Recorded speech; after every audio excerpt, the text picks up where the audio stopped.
દેશમાં ઘણા બધા કૌભાંડો થાય છે. ગુજરાતમાં બી ઘણા બધા કૌભાંડો છે. સરકારી તંત્ર, રાજતંત્ર ખાઈ જાય, એમાં કૌભાંડ કરીને ઘરે લઈ જાય. લોકસેવાનો રૂપિયો ખવાઈ જાય છે, ચવાઈ જાય છે, કામ નથી થતા. તો એની તરફ ગંભીરતા હોવી જોઈએ. આખો જે સંસદીય વિસ્તાર છે, આખી જે આદિવાસી પટ્ટી છે, ત્યાં એવું દેખાઈ રહ્યું છે કે સત્તા કબજે કરવા માટેની આ રાજનીતિ છે. હવે પેલા નેતાઓ તો નથી રહ્યા, ઠક્કર બાપા ને એવા બધા નેતા નથી રહ્યા. હવે જે કઈ નેતા રહ્યા છે ગાડીઓમાં ફરનારા, લાખ રૂપિયાના 2 લાખ રૂપિયાના મોબાઈલો હાથમાં લઈ. નમસ્કાર, આપ જોઈ રહ્યા છો ટીવી 13 ગુજરાતી ડિજિટલ અને હું છું આપની સાથે બંસી રાજપૂત. આજે ખાસ કરીને જે ઘણા સમયથી મનરેગા કૌભાંડ અને ચૈતર વસાવા એ સમગ્ર ગુજરાતમાં ચર્ચાનો જે વિષય બન્યા છે અને તેને લઈને ઘણા બધા અત્યારે ગતિવિધિઓ છે તે સમગ્ર રાજ્યમાં ચાલી રહી છે. તો આ જ મુદ્દા પર વધુ પ્રકાશ પાડવા માટે આપણી સાથે વરિષ્ઠ પત્રકાર છે નરેશ ઠક્કર, તે જોડાઈ રહ્યા છે અને તેમની પાસેથી જ આખો જે મુદ્દો છે તે સમજવાની કોશિશ કરીશું. નરેશભાઈ, સ્વાગત છે આપનું. નમસ્કાર જી, જે રીતે ચૈતર વસાવા અને ગઈકાલના આખા જે સમીકરણો રચાયા, ગોપાલનું ત્યાં જવું, સાથે સાથે એમને અટકાયત કરવી, એ વકીલ તરીકે ગયા હતા તે, અને આખું પેલા તો આખે કૌભાંડ, અને તેમાં તમે આ આખી ઘટનાને કઈ રીતે જોઈ રહ્યા છો? બેન, મનરેગા કૌભાંડ, દેશમાં ઘણા બધા કૌભાંડો થાય છે. ગુજરાતમાં બી ઘણા બધા કૌભાંડો છે. 2,000 કરોડના કૌભાંડો છે.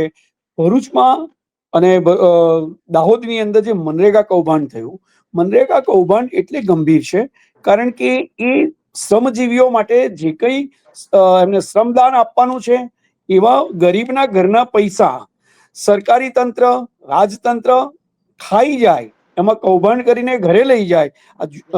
જોટવાના જે આખો એ બહાર આવ્યું છે કોંગ્રેસી નેતાનું, ત્યાર પછી આ ભારતીય જનતા પાર્ટીને આપ વચ્ચે એક બહુ અગત્યનો મુદ્દો બની ગયો મનરેગા કૌભાંડ. મનરેગા કૌભાંડમાં આદિજાતિ પટ્ટી ઉપર ખાસ એને નેતાઓ માટે એક અવસર બની ગયો. કૌભાંડ છે, કૌભાંડ થાય છે, સરકારનો રૂપિયો, લોકસેવાનો રૂપિયો ખવાઈ જાય છે, ચવાઈ જાય છે, કામ નથી થતા. તો એની તરફ ગંભીરતા હોવી જોઈએ. માત્ર આક્ષેપબાજી કરવી, કોઈ પણ આ ત્રણમાંથી પેલો કહે છે હું નિર્દોષ છું, નિર્દોષ છે તો એ સામે આવીને એવું નથી કહેતા કે અમારી તપાસ કરી લો. હા, એમણે કોંગ્રેસના રાજીનામું આપી ગયેલા શક્તિસિંહે કીધું કે ભાઈ તપાસ કરાવીશું. ભાજપ કહે છે, અને મનસુખભાઈએ જે હમણાં ઇન્ટરવ્યુ આપ્યું બેન, એ તો કેટલો બધો નિખાલસ. ભારતીય જનતા પાર્ટીના 27 વર્ષથી સાંસદ ચૂંટાતા આવેલા આ પટ્ટીના આદિવાસી મસીહા કહેવાતા એવા મનસુખભાઈ વસાવે તો જાહેરમાં કીધું કે ભ્રષ્ટાચાર અત્ર તત્ર સર્વત્ર છે. ભાજપમાં બી એટલે છે. એમને તો ગાંધીનગરને ટાર્ગેટ બનાવ્યું, ગાંધીજીને જ સાણસામાં લીધા કે ગાંધીનગરથી આ બધું થાય છે. એમાં કોંગ્રેસ બી છે, એમાં આપ પણ છે, એમના પોતાના પક્ષના પણ કેટલાક હોવાની એમણે સંભાવનાઓના શક્યતાઓ કરી. ચૈતર વસાવાએ એવું કીધું કે આ 7 કરોડનું કૌભાંડ નથી, આ તો 200 કરોડનું કૌભાંડ છે. આગળ પણ જયારે તૂતુ મેમે થઈ છે, ચૈતર વસાવા, મનસુખભાઈ એને આદિજાતિ પટ્ટી ઉપર ભારતીય જનતા પાર્ટી અને કોંગ્રેસ આપ સામસામે રહે છે, અને અંદર હથિયાર બને છે પોલીસ. પોલીસ તંત્ર સામે ચૈતર વસાવાની આક્રમકતાથી એમણે એક આભા, એક ઇમેજ એવી ઊભી કરી છે કે અહીંયા મેં કીધું ને એમ કે આદિવાસી મસીહા બનવાનો, આદિવાસી પટ્ટી પરના 3-4 નેતા, નવા નેતા આવ્યા છે 5 વર્ષથી, એ ચૈતરભાઈ વસાવા છે. એમના ગુરુ છોટુભાઈ વસાવા હતા. છોટુભાઈ વસાવા આદિવાસી મસીહા કહેવાયા. મનસુખભાઈ છોટુભાઈ કરતા થોડુંક ઓછું પણ આગળ પાછળ શાસન પર રહ્યા ભારતીય જનતા પાર્ટીમાંથી. પણ એમને જેટલી લોકપ્રિયતા ને મળવી જોઈતી હતી એ એમને વ્યક્તિગત નથી મળી, પાર્ટીની મળી. ભારતીય જનતા પાર્ટી હંમેશા જીતતી આવી, આ વખતે પણ જીતી, માર્જિન કદાચ થોડું ઓછું થયું, પણ ચૈતર વસાવાની એન્ટ્રી પડી અને આદિવાસી રાજકારણનું ધ્રુવીકરણ થયું, એક બદલાવ આવ્યો. એમણે એમની ઇમેજ પ્રજાની અંદર, પ્રજાના અવાજો તમે જોજો, સોશિયલ મીડિયા આવ્યા પછી ચૈતર વસાવા વધારે સક્રિય બન્યા, એમણે વધારે એનું એ પ્રભાવ બતાવ્યો અને પ્રભાવ એમને મળ્યો પણ છે. આ છેલ્લી જે ઘટના બની પ્રાંત ઓફિસની અંદર, અને ત્યાં આગળ આપના કાર્યકર્તાઓએ પણ જે હોબાળો મચાવ્યો, હાજર થઈ ગયા, ઘટના આમ તો કઈ બહુ મોટી નથી, દરેક સંકલનની બેઠકોમાં એ ગ્રામ પંચાયત હોય, તાલુકા પંચાયત હોય, જિલ્લા પંચાયત હોય, જિલ્લા કલેક્ટર ઓફિસ હોય કે ગાંધીનગરની બેઠકો હોય, ઉહાપો થતો હોય છે, આમને સામને આક્ષેપોને થતા હોય છે. પાર્ટીની પોતાની બેઠક હોય સંકલનની તો પણ થતું હોય છે. અમારે ભરૂચ નગરપાલિકાની મળતી હોય તો તેમાં બી સંકલનમાં તું મેં ગાળા ગાડીને બધું થતું હોય છે. બિલકુલ. આ સંકલનની અંદર પણ અગત્યનું એવું હતું કે ચૈતર વસાવા અત્યારે એવી રીતે ઉભરી રહ્યા છે, અને બીજી બાજુ બેન બળતામાં ઘી હોપાયું તો એવું થયું કે વિસાવદરની અંદર ગોપાલ ઇટાલિયા ચૂંટાઈ ગયા. ભારતીય જનતા પાર્ટીને કડી અને વિસાવદર બંનેની બેઠક મળવી જોઈતી હતી. ભાજપે પૂરેપૂરું જોર લગાવેલું. એટલે આપની પાછી એન્ટ્રી થઈ, અથવા તો કહો કે એમાં એના જીવમાં જીવ આવ્યો. વિસાવદર પછી બી રાજકારણ તો રમાયું બેન. આપની અંદર પણ વિભાજન, તૂટફૂટ, પેલો નારાજ થઈ ગયો, પેલા એ આમ કર્યું તેમ કર્યું, આ બધું જ ગુજરાતની જનતા જોઈ રહી છે. લોકશાહીની અંદર કેવી કેવી લફડાશાહી ચાલે છે કે કેવી લોફરશાહી ચાલે છે એ જ દેખાય છે. નીતિ છે જ નહીં. આજની રાજનીતિમાં ક્યાંય નીતિ નથી. એટલે ફક્ત ચર્ચાઓમાં રહેવું છે. પ્રજા આતે મતલબ જે રીતે કહો છો કે તમે ફરી એકવાર એક આપના જીવમાં જીવ આવ્યો અને આખી જે ઘટના, કારણ કે એક સવાલ એવો, કારણ કે સમર્થકો જે રીતે ઉમટી પડ્યા, આ બાજુથી ગોપાલનું ત્યાં જવું, પછી જે એક બાદ એક નિવેદનો આવી રહ્યા છે, ગોપાલને તેમને મળવા દેવામાં આવતા નથી, અને જામીન ચૈતર વસાવાને જામીન પણ નથી આપ્યા, એવી પણ વાત સામે આવી છે. એમને જવું પડશે આગળ, કારણ કે કેસ અમે કીધું ને આગળ વાત જે ચર્ચાઓ થઈ રહી છે એવી રીતે છે કે હવે પોલીસની પાસે પણ જામીનની સત્તા છે. 7 વર્ષથી ઓછી પોલીસ સજા. માટે પણ એવી વાત કે કિન્નાખોરી રાખીને આ રીતે ધરપકડ કરવામાં આવે છે. એટલે આક્ષેપ એ જો કે આપની એક અલગ જ પેટર્ન બની ગઈ છે કે સીધા આક્ષેપો કરી દેવા.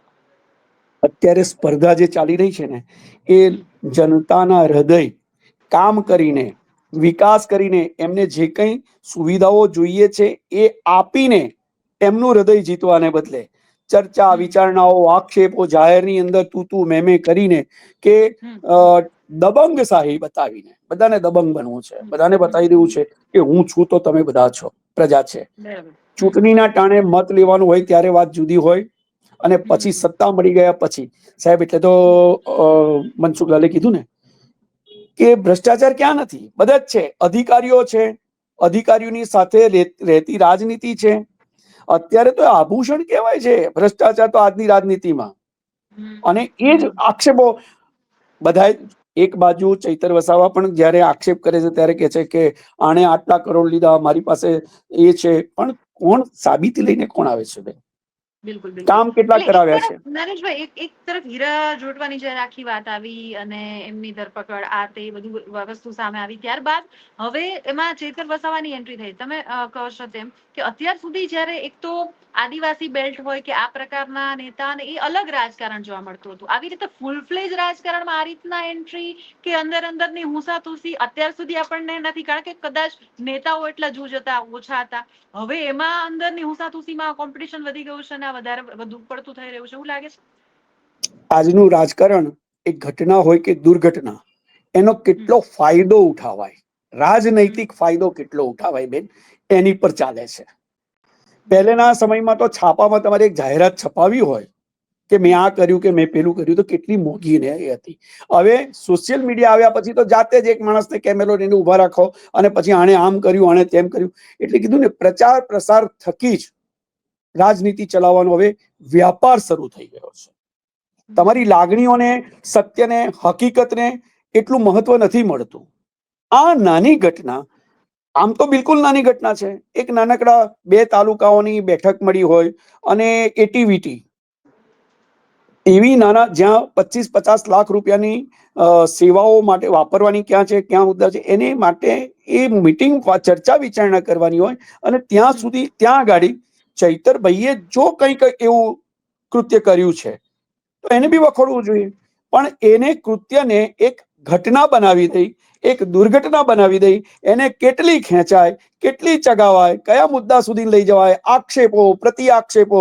હા, હવે થોડાક બેકફૂટ ગયા છે, પાર્ટી નથી બોલી શકતી. મેં કીધું છે, આગળ બી કહ્યું છે ને, આપની સામે બી કહું છું કે વ્યૂહાત્મક રાજનીતિ હવે નથી રહી. હવે તો ઘટના બને છે, એને ચલાવો, ચર્ચા કરો, પાછળનું ભૂલાય. આમાં મનરેગા ક્યાં છે બેન? હમ મનરેગામાં હીરા જોટવાને જામીન મળ્યા ના મળ્યા એનો વિરોધ આપે કર્યો, ભારતીય જનતા પાર્ટીએ કર્યો, કોંગ્રેસે કર્યો. એ ગયા ક્યાં થયા? આ ઘટનાને હળવી કરી નાખવી છે, કારણ કે બહાર એવું આવ્યું કે બધા જ અંદર સંડોવાયેલા છે. હમ હમ હમ ત્યાં ચોર તમને કે ગ્રાઉન્ડ મોસેરે ભાઈ લેવલે, ચોર. કારણ કે હમ નર્મદા ડેડિયાપાડાના ધારાસભ્ય ચૈતર વસાવા આમ આદમી પાર્ટીમાંથી જે રીતે, અને ત્યાં ગ્રાઉન્ડ લેવલ અત્યારે તમને આખી જે પરિસ્થિતિ જે તમે ત્યાં નજીકથી જોઈ રહ્યા છો, આખી ઘટના કે જે અંદરની વાતો પણ તમને ઘણી ખબર હશે કે અંદર અંદર શું ચાલે છે ત્યાં અત્યારે, કેવો માહોલ અને આગળ તમને શું લાગી રહ્યું છે આખી આ સમગ્ર ઘટનાક્રમમાં? બેન, એક બહુ જ દીર્ઘ રાજનીતિ, ડીપ, દીર્ઘ મતલબ ડીપ ઊંડી રાજનીતિ આદિવાસી પટ્ટી પર રમાઈ રહી છે. અને એની પાછળનું બહુ સ્પષ્ટ રીઝન, આખો જે સંસદીય વિસ્તાર છે, આખી જે આદિવાસી પટ્ટી છે, ત્યાં એવું દેખાઈ રહ્યું છે કે સત્તા કબજે કરવા માટેની આ રાજનીતિ છે. બરાબર. કોણ ક્યારે સાથે રહે છે, કોણ ક્યારે સામ સામે થઈ જાય છે. સાહેબ, અંદરના વર્તુળો તો એવું કહે છે કે હળી મળીને જ આ રાજનીતિ થાય છે. સમજ્યા? પેલો બરાબર. પૂછીને પેલા પર આક્ષેપ કરે, પેલો પૂછીને પેલા, આવું જો સત્ય હોય તો એ અશક્ય નથી, શક્ય છે. આજે તમે કહો કે આ થયું પેલું, એક એકદમ પ્રહાર કરે, બીજો તરત બચાવમાં આવે, સામે બીજો પ્રહાર કરે, ત્રીજો એમના સ્ટેટમેન્ટ બધા એનાલિસિસ કરવા જેવા છે. દિલ્હીએ આ એનાલિસિસ કરવું જોઈએ કે ક્યાંક આ લોકો ગાંધીનગર અને દિલ્હીને તો બનાવતા નથી બરાબર. પોતાની વ્યક્તિગત સત્તા માટે. પબ્લિકને આ લોકો બાનમાં લઈ રહ્યા હોય એવી વાતાવરણ અત્યારે સર્જાઈ રહ્યું છે. એટલે પ્રજાને પણ આ લોકો મતલબ આદિવાસી એક તો આ આદિવાસી બહુ એવી ભોળી પ્રજા એવો છે બેન. બેલ્ટ કે જ્યાં મતલબ આમ જોઈએ તો સૌથી વધારે ઉપેક્ષિત જે વિકાસની વાતો હોય કે મતલબ કઈક કાર્યોની વાતો, એમાંથી હંમેશા થોડા દૂર રહ્યા છે. એમાં પણ હવે એમના ભોગે જો મતલબ બધા પોતપોતાના રાજકારણ કરવા, બિચારી પ્રજા બાપડી જશે ક્યાં? આ જ છે અત્યારે ખરેખર આદિવાસીનું કલ્યાણ કરનારા કોણ અને કેટલા છે. જ્યારે કોઈ એક જ કોમ્યુનિટીના બે નેતાઓ, મોટા નેતાઓ જાહેરમાં એવું કહેતા હોય કે આ દારૂડિયો છે ને આ દારૂ વેચે છે ને પેલો આ કરે છે ને આનું આ, તો સમાજના ખરેખર હિતેચ્છુઓ ક્યાં છે? આદિવાસી બિચારો બહુ વર્ષોથી, દાયકાઓથી કચડાયેલો વર્ગ છે. હવે એને બહાર લાવવાનો છે. લાવવો, હવે પેલા નેતાઓ તો નથી રહ્યા, ઠક્કર બાપા ને એવા બધા નેતા નથી રહ્યા. હવે જે કઈ નેતા રહ્યા છે, ગાડીઓમાં ફરનારા, લાખ લાખ રૂપિયાના, 2 લાખ રૂપિયાના મોબાઈલો હાથમાં લઈ એટલે અને મોટી મોટી વાતો. પ્રજાના ઉદ્ધાર કરવા માટે નહીં, પોતાના ઉદ્ધાર કરવા માટે રાજનીતિમાં આવવામાં આવી રહ્યું છે, હવે એવું લાગી રહ્યું છે. આમને સામને આક્ષેપો કરીને પછી એકબીજાને સાચવવા, પ્રજાને સાચવવી, પ્રજાના કાર્યો કેટલા કરવા, કરો ને સાહેબ. છોટુભાઈ બી તો હતા ને, છોટુભાઈ કેટલા વર્ષ ચાલ્યા? છોટુભાઈ ના ગુરુ કોણ? છોટુભાઈ ચેલા કોના? અત્યારે ચૈતર કોનો ચેલો? આ બધા જ છે સાહેબ. અત્યારે આદિવાસી પટ્ટીમાં, અમે તો ઘણી વાર આદિવાસી પટ્ટી પર ગયા છે, ડેડિયાપાડા, સાગબારા, સિલંબા, આ બાજુનું બધું આખી પટ્ટી ફર્યા છે. પણ જ્યાં ઇન્ડસ્ટ્રી ના જામી શકી, હવે અત્યારે માંડ માંડ જામેલી ઇન્ડસ્ટ્રી છે, ત્યાં લૂંટફાટ છે. બરાબર. પૈસાની અંદર કોઈનું નામ પવિત્ર નથી થયું હે બેન. આજે ચાલે છે અત્યારે, ચૈતર વસાવા વિરુદ્ધ એનો ગોપાલ ઇટાલિયન આવે, રૂપિયામાં કોઈ ખરડાયા વગરનો બાકી હોય એવું કોઈ માની શકે જ નહીં આજની પરિસ્થિતિમાં. પણ હું સારો, આ ખરાબ, આ સારો, હું ખરાબ, એની ચર્ચા વિચારણાની અંદર અત્યારે મીડિયાને એટલું બધું ક્લબ કરી લીધું છે કે ખરું પ્રજાના એનું, કારણ કે આદિવાસી પટ્ટીમાં કોને કેટલો લાભ મળ્યો? એસઓયુ આવ્યું, સ્ટેચ્યુ ઓફ યુનિટી ને આવ્યું, તમે રસ્તા તો જુઓ. એના માટે ચૈતરે સાથે મળવું જોઈએ, એની જોડે ચૈતરભાઈ, મનસુખભાઈ, કોંગ્રેસના જૂના નેતાઓ, કારણ કે આ પટ્ટી તો મૂળ કોંગ્રેસની નેતૃત્વની પટ્ટી છે સાહેબ. ત્યાં કોંગ્રેસનું શાસન હતું, રાજ હતું. એ છોટાઉદેપુર થી શરૂ કરો કે ડેડિયાપાડા, સાગબારા, હા, તો એ પરિસ્થિતિમાં અત્યારે સાહેબ વિકાસ કેટલો, કામ કેટલા થયા, કેટલા હેન્ડપંપ ચાલ્યા અને સફળતાપૂર્વક આજે બી ટક્યા, બધું બહુ છે. પણ હવે મેં કીધું ને એવું કે આ ઘટના પછી બે ચાર, નરેશભાઈ, પ્રજા સાથે કોઈ વાત કે એવા કોઈ આવે છે? પ્રજા શું કહી આ રહી છે? કારણ દેશમાં કે સૌથી બિચારું જો કોઈ બની ગયું હોય ને, તો એક દિવસ મત આપવાનો મોટો અધિકાર ધરાવતી પ્રજા છે, જનતા. અને એ જ્યાં સુધી બદલાવનું એ નહીં ચાલે ને ચક્ર, પરિવર્તનનું ચક્ર નહીં ચાલે ને બદલાતા નહીં રહે, જો સ્થાપિત હિતો બની ગયા રાજનેતાઓ, તો જનતાની કલ્યાણની, જનતાના સગવડ સુવિધાઓની વાતો સપનું બની જશે. આટલા કરોડો અબજો રૂપિયા, આ કીધું 25 લાખ માટે મારી સાહેબ છોટું ગ્લાસ મારું. મેં વચ્ચે બી મુદ્દો ઉઠાવ્યો હતો અને હજુ બી કહું છું કે ભાઈ આ સંકલનની અંદર સીસી કેમેરા ના મૂકી શકાય બેન. બિલકુલ વિકાસની વાત હતી ને, આપણે કહીએ છીએ વિકાસ કરવાની છે ને, હિતની જ વાત કરવાની છે ને. અને ધારાસભ્ય ચૈતર વસાવા છે. ચૈતર વસાવા જે વાત કરતા હોય કે ભાઈ આ 25 લાખનું, પણ આને કીધું એને મહિલાની હાજરીમાં ગાળાગાળી. બેન, કોમ્યુનિટી એક જ છે. આદિવાસી આપમાં પણ છે, આદિવાસી કોંગ્રેસમાં પણ છે, આદિવાસી ભારતીય જનતા પાર્ટીના છે. અહીંયા તો હિન્દુ મુસ્લિમ વાળું કશું છે જ નહીં, શક્યતા જ નથી. કાલે એક એમને જોયું ત્યાં જે ઉપસ્થિત હતી જનમેદની, એમાંથી બોલ્યા કે ભાઈ અહીંયા હિન્દુ અને મુસ્લિમ બધા એક જ છે, કોઈ ચિંતા ના કરો, પોલીસે બીજી કોઈ ચિંતા કરવાની જરૂર નથી. આ શું બતાવે છે? પણ તો પણ ત્યાં ગરમા ગરમી છે, યુદ્ધ છે, જન સમુદાય છે, આક્રમક રજૂઆતો છે, અને કેટલી ધક્કા મૂકી બેન, વકીલને નહીં જવા દેવા. લોકશાહીની તો ઇજ્જત તાર કરી નાખી છે. પોલીસ બદનામ થઈ આમાં. હવે પોલીસ કદાચ જાતે અંદર નહીં ગઈ હોય, પણ જયારે કોઈ વધારે ધમાલ ના થાય, 144મી કલમ લાગી ગઈ ને, આખો કેસ બરોડા શિફ્ટ કેમ કરવો પડ્યો? બિલકુલ બિલકુલ. તો નર્મદા જિલ્લાની પોલીસ કંટ્રોલ કરી શકે એવું નથી. અથવા તો કઈક ક્યાંક હાથ બંધાવવાની કોશિશ કરી હોય કે ક્યાંક એને મેનિપ્યુલેટ કરવાની કોશિશ કરી, એ બધું સ્પષ્ટ દેખાઈ રહ્યું છે. જે એક બાદ એક ઘટનાક્રમ સામે આવી રહ્યો છે. તબિયત બગડી તેમ છતાં પણ જે રીતે વાત કરવામાં આવી, જેલમાં ધકેલવાની વાત આવી, આ બાજુ ઉહાપા મચે છે, સમર્થકોના ટોળે ભેગા થઈ જાય છે. એટલે તમે જે રીતે વાત કરી એમ કે ભાઈ તેરી બી ચૂપ મેરી બી ચૂપ, હિત આપણા સચવાઈ રહે, પ્રજાનું જે થવું હોય ભલે થાય. પડદા પાછળ તો બધું એક જ છે. અને પડદા પર આવે છે એટલું જ, પડદા પર આવે છે એટલું જ કે જે એમના ફાયદામાં હોય. સમજ્યા? એટલે એક શુદ્ધ દેશી ભાષામાં કહેવાય એવી લડાઈ છે આ. તું મેં કરવાનું, ફાયદો મળે એટલો લેવાનો. ક્યાં સુધી ચાલશે? ક્યાં સુધી જોવાનું છે બધું? હવે દૂધ ઉભરાઈને તપેલી ખાલી થઈ રહી છે. હવે નીચે બળતું જ બાકી રહ્યું છે. અને જે બળશે ને, તો એ કઈ બનીને ખાવાને લાયક નહીં રહે. લોકશાહી પરથી માણસનો ધીરે ધીરે વિશ્વાસ ઉઠી રહ્યો છે. આ છેલ્લા 2-4 વર્ષથી રોડ રસ્તા પર ઉતરતી જનતા, પ્રજા કઈ પાર્ટી માટે કેટલા વખાણ કરશે, પણ જાય તો જાય કહા. એક બહુ મોટી મૂંઝવણ જનતાનામાં છે. એ પસંદ કરું તો હું કોને પસંદ કરું?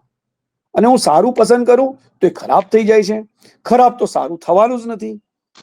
આ આખી ઘટનામાં રાજકારણમાં કે ડેડિયાપાડા સાગબારાની આદિવાસી પટ્ટી પર બેન તમે ચર્ચા કરો, હું ચર્ચા કરું, ઘણા બધા દેવાંશીબેન હશે, નિર્ભયામાંથી ગોપીબેન હોય, જગદીશભાઈ હોય, બધા, પણ એ ચર્ચાનો સાર શું ને તારણ શું?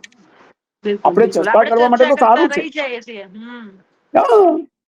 અને જે છે આ જોજો, આપણું મનરેગા બી ક્યાંક દબાઈ ના જાય. બરાબર. મનસુખભાઈના કહેવા પ્રમાણે ટોપ ટુ બોટમ જો હોય, એ કહે છે જો સાચું હોય, અમે તો કીધું છે કે ભાઈ યાદી હોય તો આપી દો ને સાહેબ.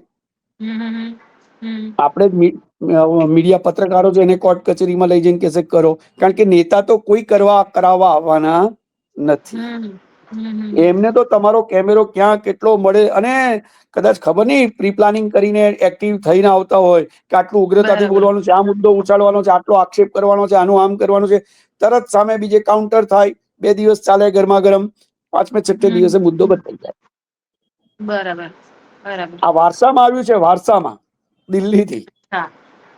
અને જે રજૂઆતો મીડિયા અત્યારે કરી રહી છે, કે જે તમે કહ્યું કે બહાર કાઢવાની વાત છે, કે જે હોય તો આપી દો ને, એટલીસ્ટ આખી મુદ્દો સામે તો આવે પ્રજાની, પણ લાગે છે કે આવતું જ નથી. આપણે બધા આટલો બધો પ્રહાર કરીએ છીએ, આટલી જાગૃતિ માટેના પ્રયાસો કરીએ છીએ, એમને લલકારીએ છીએ, એમને સમજાવીએ છીએ કે ભાઈ શું કરવા મારામારી કરવાની, ગ્લાસ શું કામ ફેંકવાનું, તમે લેખિત મૂકી દેવાનું હતું. મનસુખભાઈ બી કીધું કે ભાઈ ચૈતરે લેખિત મૂકી દેવાની રજૂઆત કરવાની હતી, પણ લેખિત મૂકી દે તો બેન આટલો બધો ઉહાપો, આટલું બધું એમને એ એક્સપોઝર મળતે, ના મળે, એક્સપોઝર મફતનું. બરાબર. અને એના થકી પ્રજાના કેટલા સાહેબ 5 વિરોધી હશે કદાચ આપને નહીં માનનારા, તો એ 5માંથી 4 ને તો એવું થયું હશે કે સાલું આ તો ખોટું થયું, આ પોલીસ આટલું બધું નહીં કરવું જોઈતું હતું, એક ધારાસભ્યને આવી રીતે બાબડું પકડીને ખેંચવો નતો જોઈતો. આવું 5માંથી 3 કે 2 ને મળ્યું તો એમને તો ફ્રીમાં મળેલો ફાયદો છે. કેટલું બધું મળે છે આજે ગુજરાતમાં, યુટ્યુબમાં અને છાપાઓમાં બી આ તો ચાલે જ છે. બાકી એક જાહેરાત છપાવો જોઈએ, ક્યાંક જે અત્યારે આમ જોઈએ તો જે ક્રિએટેડ છે, જે મળી રહ્યું છે, એમાં જ મજા આવી રહી છે, મજા લઈ રહ્યા છે. શું ખબર, આપણે શોધવું પડશે. હવે ઇન્વેસ્ટિગેટિવ જર્નલિઝમમાં આપણે વિશેષ એક્ટિવ થવું પડશે કે હવે આપણે એડવાન્સમાં કહેવું પડશે કે જો હવે એક આવી ઘટના આવી રહી છે, આવો એક વિવાદ આવી રહ્યો છે, આ આવશે જ. કદાચ તમને ને મને વિવાદની ખબર નથી, પણ 5-7 દિવસમાં તમને મળી જશે, ઉભો કરવામાં આવશે. સમજ્યા? અને આ રાજનીતિ એમને ગરમ ને ગરમ રાખીને ચલાવવાની છે. પણ હું તો એટલું કહું છું કે દરેક પાર્ટીના જે મોભીઓ છે કે જેમણે પાર્ટીની ઊભી કરી છે, તો એ લોકોએ એટલું તો જોવું જોઈએ, સમજવું જોઈએ. મારી પાસે તો એક એવી માહિતી, સાચી ખોટી તો રાજનેતાઓ જાણે, પણ એવું સૂચના ઉપરથી આવી હતી એક પાર્ટીમાંથી કે મનરેગા વિશે કોઈએ જાહેર સ્ટેટમેન્ટ આપવું નહીં. 4 દિવસ થયા અને જાહેર સ્ટેટમેન્ટ આવ્યું. બરાબર. એટલે એના પત્રકારોએ વિચાર્યું કે ના પાડી હતી પછી કેમ આવ્યું, તો એમાં ખબર પડે કે આમાં આનો આ છે, આમાં પેલો છે. અને સાહેબ બેન, તમને બહુ બંસીબેન કહી દઉં કે રાજનીતિમાં ક્યારેય કોઈની દુશ્મની કે દોસ્તી પાકી નથી રહી. આજે ભ્રષ્ટાચારમાં મારું તમારું નામ આવ્યું, કાલે એ થયું એટલે પાછા 2 દોસ્ત, યસ, સમીકરણો બદલાઈ જાય. હવે એકને બચાવવા પાછો બીજો તરત બલિદાન આપવા ઉભો થઈ જાય, એ આડું તેડું સ્ટેટમેન્ટ આપી દે. બરાબર, બરાબર. ડાયલ્યુશન કે દૂધે ધોયેલા તો કોઈ નથી નરેશભાઈ. યસ, આપણા આટલા દીર્ઘકાલીન સાંસદ છે કે છે, અને બધા જ કે છે કે હવે દૂધે ધોયેલા નથી. અરે આટલું તો કોણ બોલે છે કે મનરેગાનો છે કે ગાંધીનગરથી? ગાંધીનગરમાં કોણ છે? ગાંધીનગરમાં કોંગ્રેસ છે, ગાંધીનગરમાં આપ બેઠું છે. આપ પાસે કેટલા બાપ છે? ગણ્યા ગાંઠ્યા આંગળીના વેડે ગણાય એટલા. કોંગ્રેસ પાસે કેટલા છે? નરેશભાઈ, જે થઈ રહ્યું છે એમાં આમ જોઈએ તો આપની પાસે ગુમાવવા જેવું કઈ નથી, કશું નથી. ના, એડવાન્ટેજ એટલે તો કહું છું, એને તો ફાયદામાં જ છે. અને તે પણ મેં કીધું ને, મફતની સસ્તી તો શું કહેવાય, પ્રસિદ્ધિ તો મફતની મળશે. હા, જનતાના અને આવીને આવી ઘટનાઓ બનતી રહી બેન, કોઈ પણની ભૂલને કારણે. આ એક ભૂલ હતી સાહેબ. શા માટે તમે જાહેરની અંદર જ ચર્ચા વિચારણા કરવા નથી બેસતા? અને મેં કીધું ને એવું, મેં કીધું છે કે સીસીટીવી કેમેરામાં કરો ને, એટલે કોઈ ખોટું કરતું તો કરી બી નહીં શકે. આ તમે ને હું બોલીએ છે તો એ આપણે જનતા સમક્ષ સીધું જવાનું છે. તો ચૂંટાયેલા નેતાઓ, એમના માટે સંકલનની અંદર જવું એ કર્તવ્ય છે, એમની ડ્યુટી છે.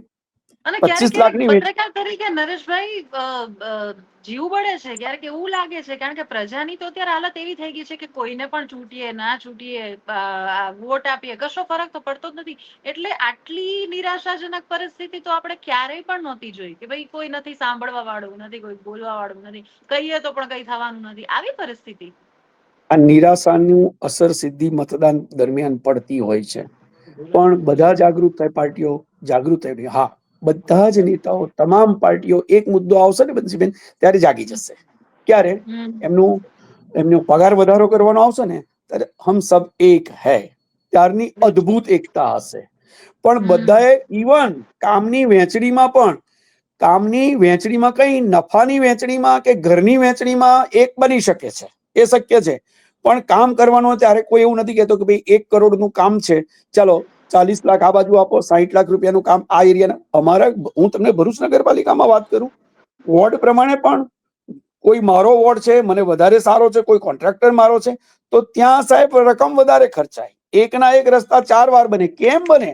આ દેશમાં રસ્તા જ નથી બનતા, અને બને છે તો ટકતા જ નથી. એમાં આ ભ્રષ્ટાચાર તો અત્યારે છે ને, એ નસ નસમાં એવો ફેલાઈ ગયો છે. પણ છતાંય નેતાઓ આક્ષેપો શેના કરશે? નેતાઓ, જનતા પત્રકાર કરતી હોય. પહેલા એવું હતું કે પત્રકારો ઇન્વેસ્ટિગેટિવ જર્નાલિઝમના એની અંદર સાહેબ ભલભલા કૌભાંડો બહાર પાડેલા, ભલી સત્તાઓને હચમચાવી દીધેલી. હવે એ તો સપનું જ નહીં જોવાનું.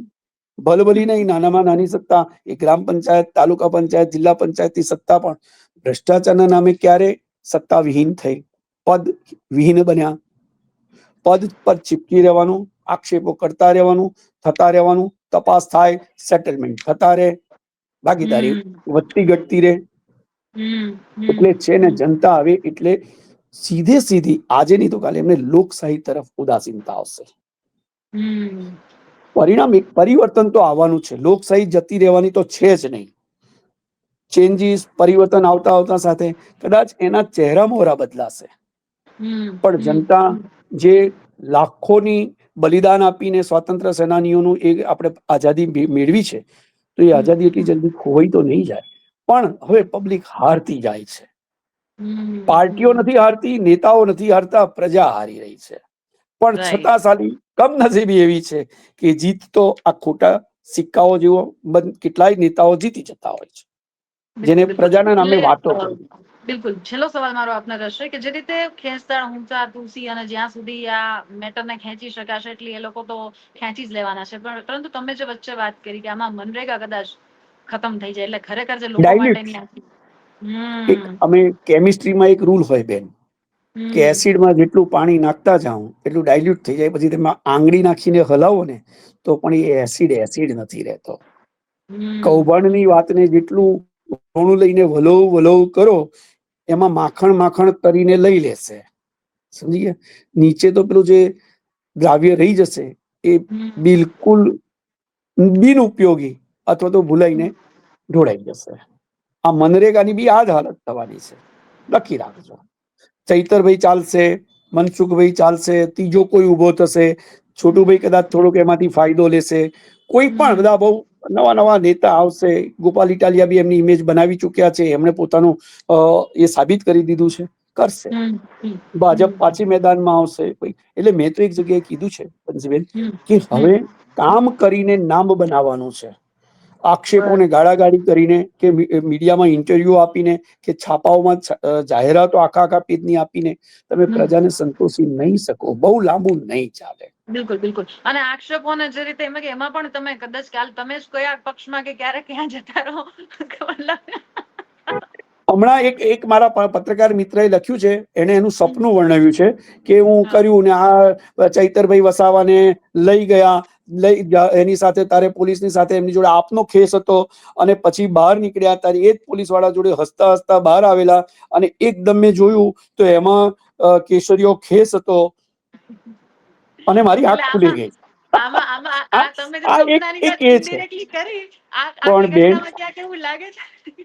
યસ, આખું ગુજરાત બોલે છે. એની પણ રાજનીતિ હોઈ શકે. પણ બેન એનો તો ઝઘડો છે. તમે મારી સાથે આવતા રહો, તમે અમારામાં આવી જાઓ, બરોબર છે? કારણ કે બેઠક જીતવી અત્યારે અનિવાર્ય છે.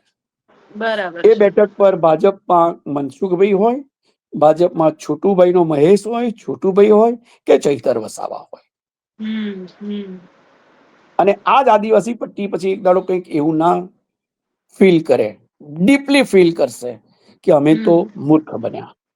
પણ ખરેખર એમનો જે અધિકાર છે તે આપવાનું તો બધાનું જ કર્તવ્ય છે, દરેક પાર્ટીનું, દરેકનું છે કે આ આદિવાસીઓ જે ખરેખર તો આ ધરતીના માલિક કહેવાય, દાયકાઓ સૈકાઓ જૂના. પણ હવે એ બધાને આ તો લાગણીને ઉશ્કેરવાની હોય મત મેળવવા માટે. સાચું કેટલું કરવું, રસ્તાઓ ક્યાં છે? ચલો ને.